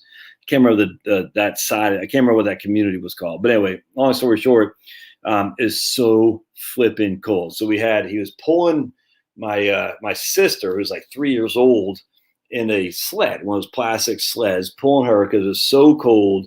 The wind was just flowing like crazy. It was just, dude, it was nuts. And he was pulling my sister. And I remember my brother, I can't remember, he ran, and I think he ran into the street, and he almost got killed. And there's even though it was this huge snowstorm, people still driving Maine in the snow because they're used to it. But I can't remember the whole story. I just remember he almost got killed running the street. I'll never forget. I remember exactly that scene right in my head, and just this. I was we still got to walk. We're not even halfway, and we still had to walk through downtown Portland on Congress Street, up a hill. Oh God, that's so cold. And then we finally get to my dad's house. I must have freaking lost 5 fingers of frostbite. But anyway, they grew back. But then the next night, the Raiders won the Super Bowl. Kenny King had number 33, had an 80-yard touchdown pass. Just a simple screen pass. And then 3 interceptions for Harvey Martin. Harvey Martin had 3 interceptions. Jim Plunkett was the quarterback. Kenny King was the running back. Harvey Martin had 3 interceptions. I can't really remember. Cliff Branch was there. Yeah, Cliff Branch. Reasons not to do a 401k. If you're in a low tax bracket now, just no reason to take a deferral in order to pay more taxes in the future. It just doesn't make sense. We got to get over this thing. We got to defer. I'm screwing the man now by not paying my tax. Trust me, the man knows more than we do. The man knows what he's doing. You're yeah, I'll let you get tax deferred. Yes, you're really screwing us. Yes, you are. Yes, you are. Screw us more. On the back end, we're going to get you. It's going to be painful because by then you'll be retired, if that makes sense. You can't just go pick up another job. You could, but you'll be friggin' 82 years old. Don't do it. All right. Yeah, I live in Fort No State. Right on, man. I use TurboTax for tax software. My wife will do it this year. She works for a CPA firm, but it's just easy. I don't really take money. We come pretty close to tithing. So I take a pretty big deduction on mortgage interest here. Real estate taxes aren't cheap, and then we tithe. I don't take any business expense deductions or anything like that. I don't want the IRS breathing down my neck saying, "Oh, I don't do any home office stuff. I just don't do that." I just look, man. The tax is simple. If you make the money, you're going to pay the tax, and it's just all that simple. If you don't want to pay the tax, then there's two things to do: don't make the money or give it away. And I'm not one of these guys that say taxes are the key to it. What is it? The ticket to a civilized society. I don't buy that for 2 seconds flat. But it doesn't matter what I think. I just know, at the end of the day, we have an obligation to pay the taxes. Now, it doesn't mean we're morally obligated, but it does mean we are literally obligated by law. And just pay the taxes. Be done with this. All right. And people spend so much blood or ink trying to get every single dollar. And I'm like, I just don't get that. Maybe I'm lazy, but it's just like, I'd rather read a book than sit there and say, I need to get $5 back from the IRS. I just don't care. I don't know. Maybe it's because when you're growing up poor, you're just like, whatever. If I get the money, I'm happy. I'm content. And contentment is a wonderful thing to behold. You're like, so what? The IRS gets some extra money for me that they waste on freaking Biden. It sucks, but I'm still in a better place than the vast majority of citizens throughout the world in history. And that's the thing, man. As much as it's easy to bash the country, Biden, all that, we are still in a better place than the vast majority of humanity has ever could imagine. And I don't think we should take lightly that. Now, do the government waste money? Yes. Is it because of Democrats? No. It's both of them do. It's bureaucracy. Will they get bigger and bigger and bigger, waste more and more and more? Yes. Will they ultimately put us all in jail? Probably. But it's not happening now. And as such, it's just I don't know, it seems to me, I just think people get way too caught up in trying to reduce everything they can with, I got to get all my deductions. I just don't get it. I'm like, I'd rather have the IRS off my back. And assuming that means that they will stay off my back, I don't know. But I just don't want to deal with it. I just like, I'd rather read a book, frankly. All right. I'm so lost. The more I research, the more confused I get. I'm retiring in December, and I have no idea what to do with my 401k. All right. Well, there's a lot going on there, Susie. So no one should say exactly what you should do because we don't know your circumstance, just FYI. So you got to be careful there. You got to be careful. If you're under the age of 59 and a half, I would keep it at my 401k so you have access to it without a 10% penalty. If you're over the age of 59 and a half, I just roll it over to an IRA. Absolutely. Now, what you should invest in, I don't know your circumstance, so I cannot go to begin to say there. I guess Jane left us. I'm not sure why she left us. She had a couple things to say that Lake Michigan is going to go dry.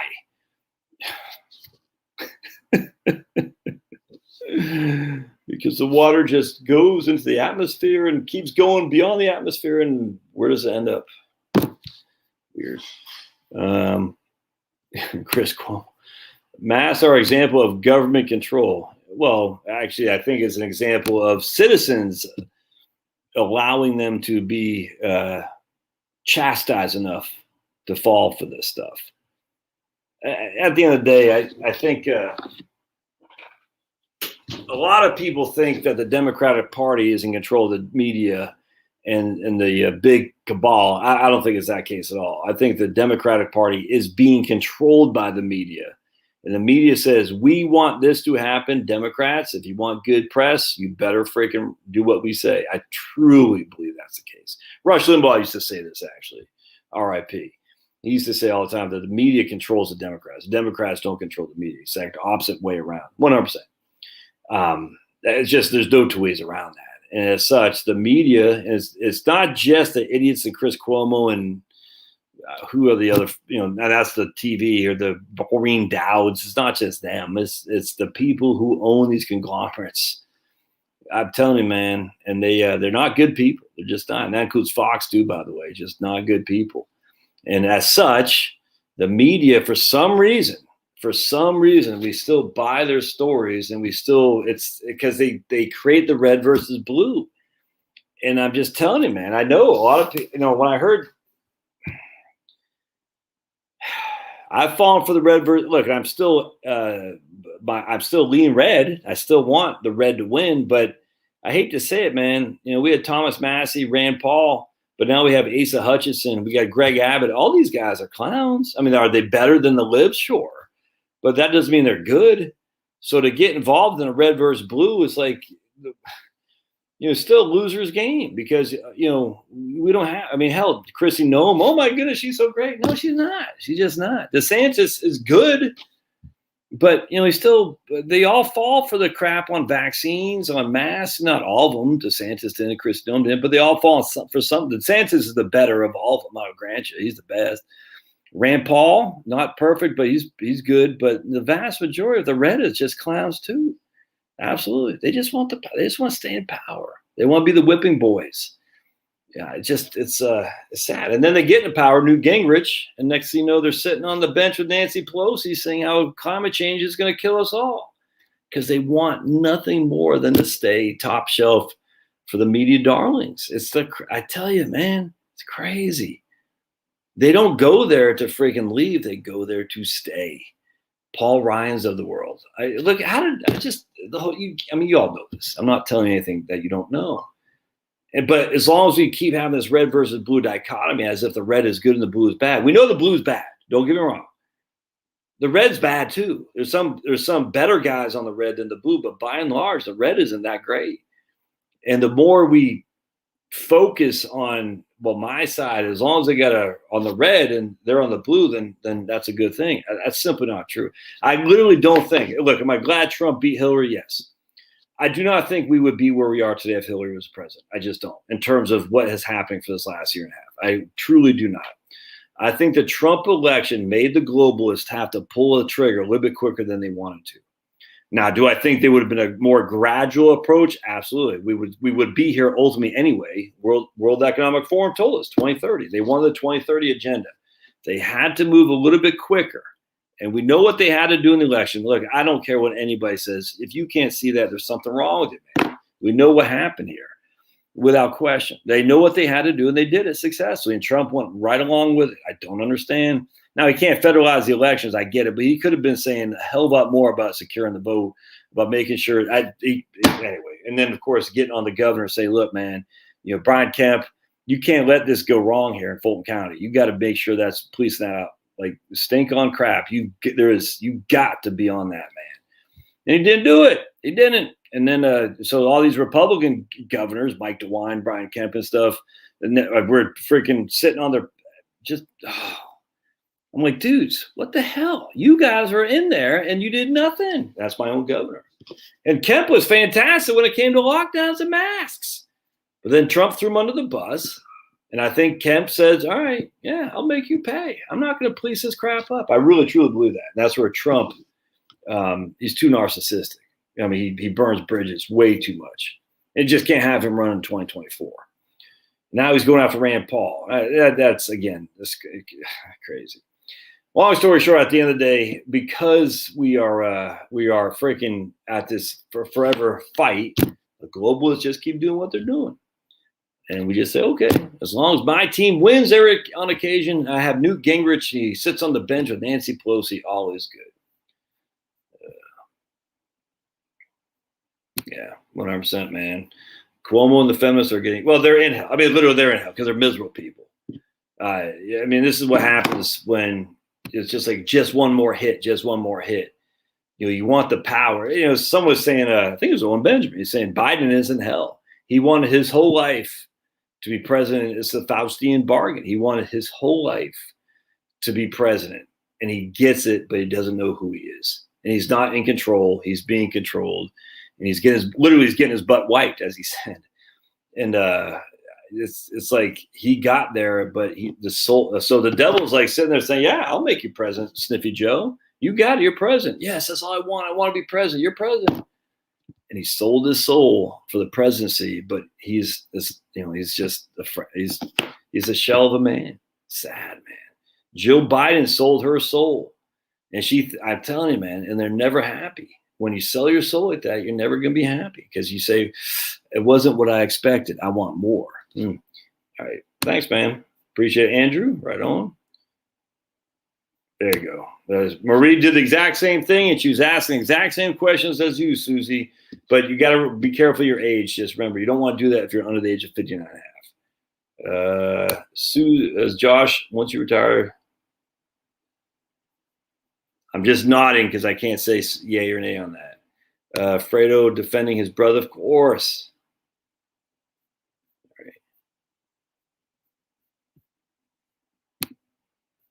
All right. That Cuomo had to step down for being inappropriate 11 women. Not for 100% Remo. I mean, I actually someone was saying it was Richard Barris from People's Pundit. I think it's Barris. Richard Barris. He was saying he thinks the DOJ said, "Look, man, we got criminal charges against you if you don't step down because of that right there." The DOJ says we don't want to prosecute the Democrat and Republican governors who put people in nursing homes with COVID. We don't want to prosecute that, but we're gonna make an example out of you if you don't step aside. I think that's absolutely the best. I think that's a great analysis. Peoplespundit.com. He said today in his live stream, if you don't step down, we're going to come after you and put you in jail. He said, I better step down, man. 100%. And the DOJ said, okay, then we'll let you go. But if we see you again, we're going to prosecute you. Yeah, right on. It's right on, Harry. I emailed him, Aiden. I said, man, just because he's pissed. He's like, what the hell? What do I got to do for credit around here? I mean, he's a pretty vulgar guy. And, you're not going to take Turtle Boy to see grandma, but he fights the dirty fights that Republicans need to do. That's just a fact. He gets down in the mud. Something I don't really want to do because I don't want to, but he does. I don't know how he's got the kahunas to do it, but it's nuts. And, some of the stuff is vulgar. No other way around that. But, he's taking people out. He took out Tom Mountain, the perv second in command of the Massachusetts Republican Party. Whatever happened to Tom Mountain? Yeah, because Tom Mountain was just a scumbag. And he was representing the Republican Party. He wanted after Charlie Baker, but he was the number 3 guy. So you had the Charlie Baker, then you have the Republican Massachusetts Party, their guy, and then they had Tom Mountain number 2. And Tom Mountain was trying to take out the president of the Massachusetts Republican Party, and he was about to do it. But then Turtle Boy came up and said, Tom Mountain, you're a perv. And thank goodness, because if that guy was in charge of the Republican Party of Massachusetts, what kind of – they would have this guy set this freaking – they'd have him up against the wall because they had so much crap – because he's an idiot, man. It's so much crap on this guy. And this is just what Turtle Boy had found without the ability to investigate and do subpoenas and stuff. And just think what just think what the Democrats and their globalist cabal would have found on this guy. It's crazy. And Turtle Boy took him out. And so he's done some great work here, man. You know what I'm saying? And as such, he needs to get more credit. But, again, the mainstream media, Republicans and Democrats, they want all the glory because they want to see their names. It's crazy. But they're selling their soul. Can't sell your soul for happiness. It doesn't work like this. Happiness comes from internal contentment. All right. Let's see. Portland, Oregon Governor Kate Brown just green-lighted a bill that makes kids' graduation. I saw that, Kirk. I saw that. By the way, I think you might have got hacked on your YouTube channel, brother, because you posted a comment that was not like you. I deleted it because I said, there's no way that's Kirk. I actually had a cuss word in there. It was very weird. I said, that can't be Kirk. So it was a pretty negative comment that came from you. And I said, that's no way that's him. I deleted it because I said, I don't think that's him. So anyway, FYI, be careful, folks. We want to make sure your accounts aren't being hacked. And maybe we just caught Kirk in a bad mood. I don't know. I've done it. But I was surprised because it was a cuss word and it didn't seem like you. I was surprised by that. I've been up close and you speak the truth. Fidelity Puritan Fund is similar to Wellington. I don't think so. I think the Puritan Fund is all stocks, isn't it? Yeah. Turtle Boy exposed a corrupt DA that's trying to get a state trooper to rewrite. Yeah, exactly. Yep. Andrew, how are you positioning your finance? Example: first pay off mortgage, second fund stock. Andrew, I toss and turn on this. Well, toss and turn. I think about this a lot, man. I would like to have this puppy paid off. The problem with having equity is equity doesn't pay for food, if that makes sense. So I'm sitting there thinking, all right, I don't have enough cash on the side yet. I need to save it more, but I want to have no mortgage. But the problem is, let's just say that I was knee deep on trying to pay off my mortgage. And let's say at 4 years, I said I want to pay it off in 4 years. I'm going to triple up my payments or something like that. I'm going to pay it off in 4 years. All right, so 2 years goes by and everything falls to hell in a handbasket. So I haven't paid off the mortgage, but I still got debt on it. I mean, I still owe. And because it's still been 2 years on my 4-year plan, that 2 years is actually, is a lot longer. And as such, I don't have enough cash to pay the bills if all hell hits, if that makes sense. Yeah, who knows what it could be. So I think it's like, look, I think about this all the time. And the funny thing is I had some nice cash on the side. I said, I can't. So I paid $25,000 against my mortgage. And I still had a little bit in my savings account, but it wasn't enough. And I was like, damn, I should not have done that. But, be it as it may, it's water on the bridge now. But now I'm right back to thinking, this is what I felt when I was working, by the way. Every paycheck, I said, okay, can I survive another paycheck? Can I survive another paycheck? Can I survive another paycheck? That's what I hear, literally, believe it or not, on my YouTube channel. I'm like, all right, every month I get paid from YouTube, and it's good money. I'm like, all right, that's another month I wasn't expecting. Can I survive another month? Can I survive another month? Can I survive another month? I got people calling me, want to pay me for my my time. Can I survive another month? Can I survive another month? You see what I'm saying? But then you're always like, when's that going to stop? I don't know. It might never stop. But I think that's silly to think that. So if it stopped 3 months from now, for whatever reason, would you be able to get by if you hadn't paid off the mortgage? You have more equity, doesn't do you any good. You know what I'm saying?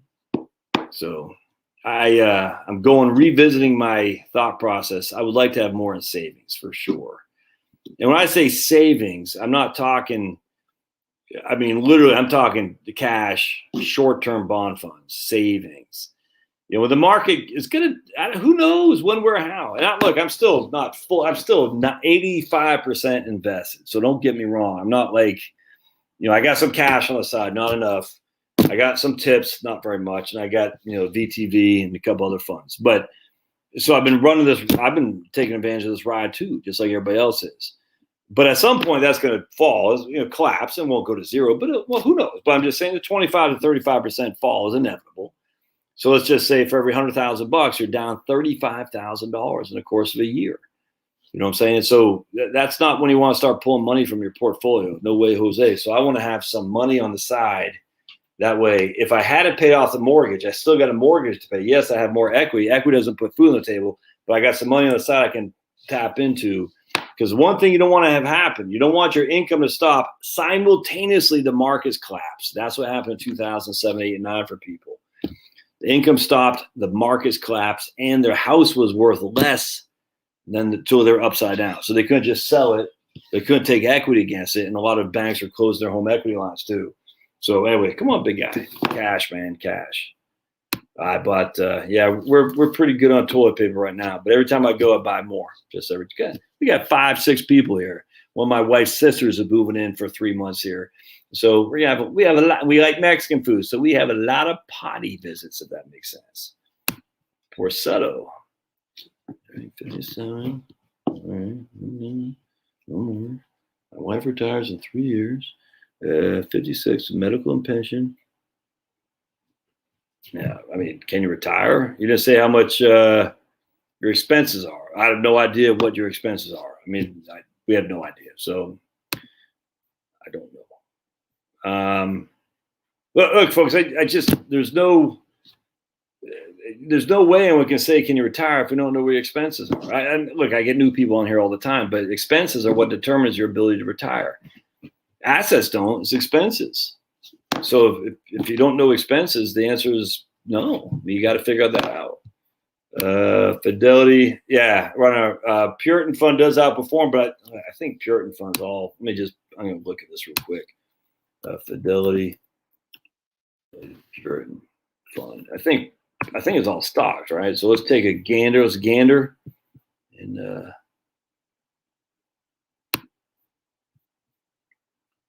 Fidelity Puritan fund. Where'd you go, big baby? Puppy. Finn just turned 1, we think. All right, so here's Fidelity Puritan Fund. We'll look at Fidelity. Hey, puppy. I think it's all stocks, man. I don't think it's bonds. And as such,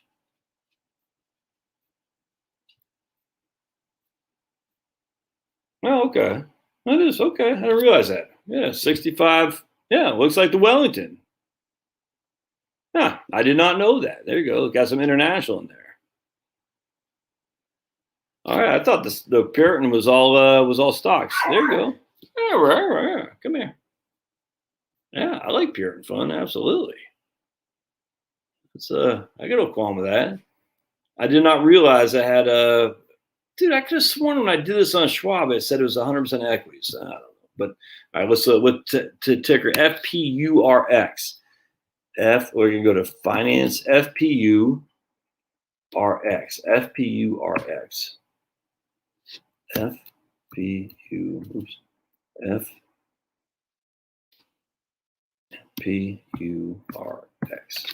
Come here, fan. Come sit with me.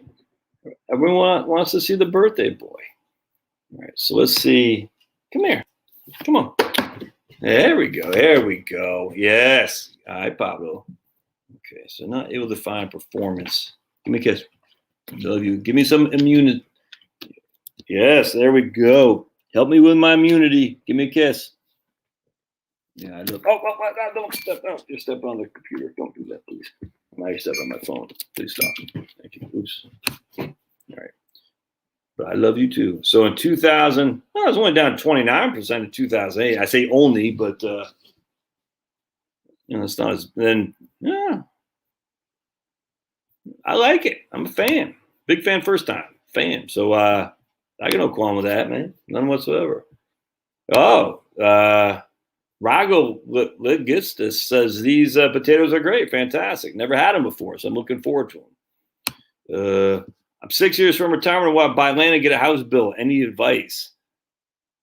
I wouldn't get a house. Well, I don't know anymore, actually. I'm not sure what the labor costs are.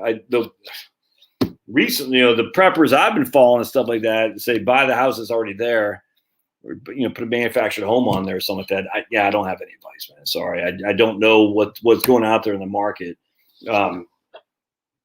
for stuff. I just don't know. All right. Yeah, Harry. Right. Senate passed infrastructure bill. Just free money just flows from the sky. Do I think a complete meltdown recession is coming? What's a complete? I'm not. I'm not sure, but I mean, yes. Look, man. Anytime you get juice, sugar, you're going to get a sugar high, and then you're going to have a letdown.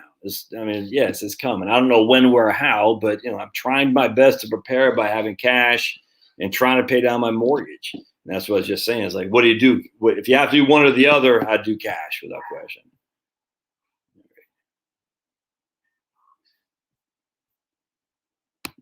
Nasty sardines. Oh, by the way, Patriot Food Supply, whatever they're called. Dude, I don't know if anyone bought from them for freeze-dried stuff. They eat. I don't like. Look, man, I'm not here to bash those guys. They email me all the time trying to get me to advertise their stuff, and the way they did it was not. I don't like it. It's that assumptive close crap. And I'm not new to sales. I know what they're doing. I don't like that, man. They're like, hey, I don't know, buy Patriot Supply or something like that. Not a fan. I'm telling you. Just go to Amazon, buy some Augustin Farms or buy some Mountain House or something like that. But the fact that they're reaching out to me like crazy like other people, I think, but maybe Tim Pool advertised with them or something. I don't know. But I was like, dude, because the fact that you're doing that means you're going to pay me a pretty hefty commission, I imagine, which means you're probably charging too much, to be perfectly honest with you. And I don't like that kind of assumptive close. And just they kept emailing me and like acting like I needed them. I was like, no, I don't want to do any of that crap when it comes to my YouTube channel. Like, oh, this is sponsored by, I don't know, Penn Gear Dry Race. I'm not a fan of that stuff, actually. And the minute I say that, I'll probably do an advertisement. I get advertised, but mostly none of them are. There was one I was somewhat interested in. It's the one that Clay Travis does, that chair. I'm just too lazy, dude. When I do the videos, it's kind of a stream of consciousness. I don't know. I don't want to take the time and edit. No appeal. If someone says, "Hey, just talk up our book," and I liked it, I'd do that for sure. But I don't want to have a whole segment. Here's my chair. Here's this game. And I don't call when people do that, by the way. People got to make money. But anyway, the My Patriot Supply, I think that's what it's called. Nah, not a fan. Just as FYI, I don't like aggressive stuff. And then I don't like doom and gloom stuff either. Where they're selling on fear is easy. That's rookie league crap. Selling on fear. Hey. You don't say if you got to resort to selling on fear to make money, that's weak sauce, man. You don't sell on fear. That's what life insurance agents did all the time.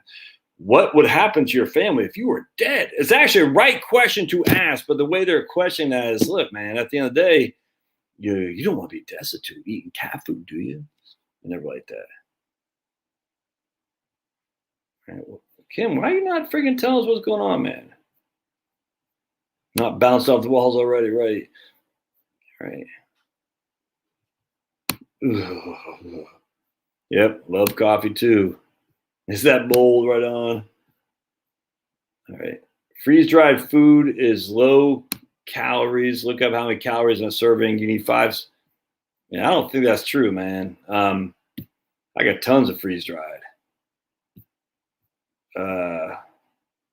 But why would it be low calories? All right, let's go. I'm gonna hold on just a second. Let's answer. He might be right. Let me hold on. Let me go check. Good.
All right.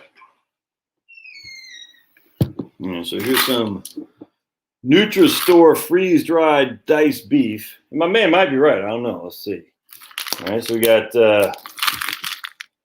it's a pound of diced beef. We got 20 servings per container. Each serving has 100 calories. Well, maybe that is. Hey, you might be right, man. That doesn't seem like much. It's got 13 grams of protein, though. Huh. So we got 20 servings per container, and each serving has 100 calories. So 20 times 100 was that 20,000 calories in this pack. So if you need 2,000 a day, that'll last you 10 days. That doesn't seem so bad, right? Yeah, something like that. It doesn't seem like that much, though. 100 calories for a one serving, and each serving size is a half a cup. I guess half a cup because you got to, moisten it. I don't know. Anyway, that's interesting. I never thought about that. All right. So Mary says, what is the value of international index in a 3-fund portfolio?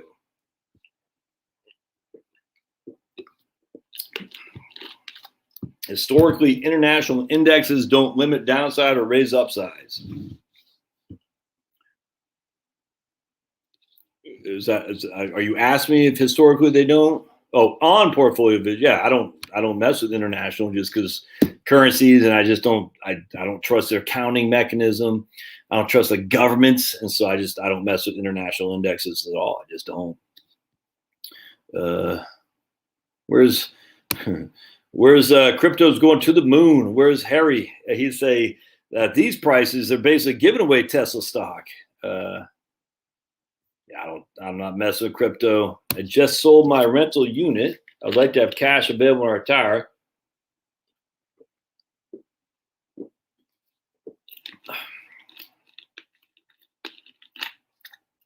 You're not saying how old you are, brother. So you sold your rental unit. You like to have cash available when you're 59 and a half, but you're not saying where should the cash go so it grows and easy to get when needed. I mean, when are we going to need it? Remember, man, you got a couple things, guys. Expenses for retirement, but time frame for investments too. I mean, if you need it 2 years now, just put in the freaking savings account, a money market. If it's 10 years now, you know, Fidelity Pertin Fund. It looks pretty good to me, but it just depends on the time frame is huge. Cash is trash. Send me your cash. Send me your trash. I mean, Brian's retiring next year, man. Yeah, being debt free. Right on. I agree. All right. I brought some Ethereum in the Ethereum. My son, who is 29 and owns 5 Bitcoins. Damn. Because each I haven't even looked at Bitcoin. He owns 5. So, Jake, your son is worth more than you, right? What's Bitcoin? Bitcoin is trading at 45. Whoa! So if he owns 5, that's 45 times 5. That's like 90, 180, like 235 or something like that. Nuts, dude. It's such. The guys who own Bitcoin. It's just complete speculative. It's gambling. I just don't get it, man. But hey, whatever. I know. There are people I follow in the prepper community, in the libertarian community. They think it's going to revolutionize the world. I literally don't get that. I don't. It's not ever going to replace cash. It's just not. It's they say it's a store hedge against inflation. Why? Oh, because it's done so well in the last 10 years. Okay. Just like I said before. So bonds did great from 1982 to 2011. Are bonds now considered a hedge against inflation? Doesn't make sense. Just because something goes up more than inflation doesn't mean it's a hedge against inflation. It just means it had a nice run. It's the weirdest thing. Let me show you something. Oh, man. These sparkling ices, I love them. All right, so I'm going to show you guys something here. Now, we're going to go to Portfolio Visualizer. And we're going to go to, and look, we can make this for anything we want to do, but I just want to, all right, sweet. We're going to go to 2000 to 2010, I think. All right. We're going to put $100,000 and we're going to put it into USGNX. Right there. Oh, wait, no. USAGX. Oops. USAGX. There we go. 100% in that puppy. All right. And we're going to analyze portfolio. This averaged 25% a year. Compounded annual growth rate. 25% a year. 100,000 at the end of 2010 was worth $1.246 million. Now, gold is actually a physical asset. It actually has a value added because we've been looking at gold, trading gold, liking gold, jewelry. It has a physical value that goes back to the Abraham. I mean, there's been, now, that doesn't mean it will, but it has been there for forever, essentially.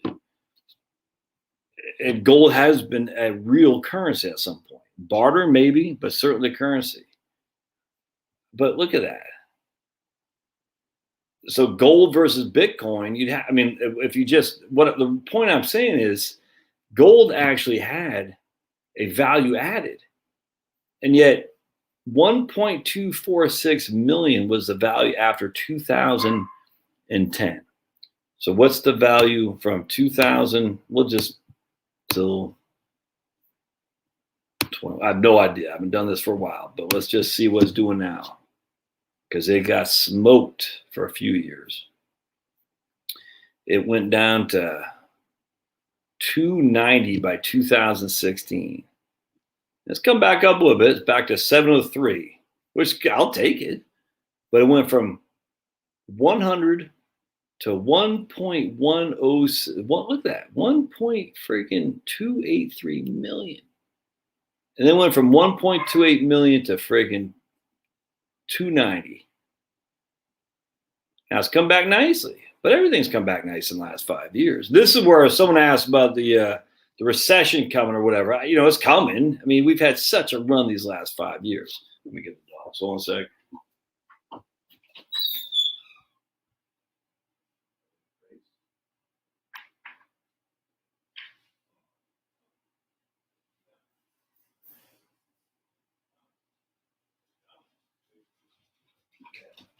Come hang out.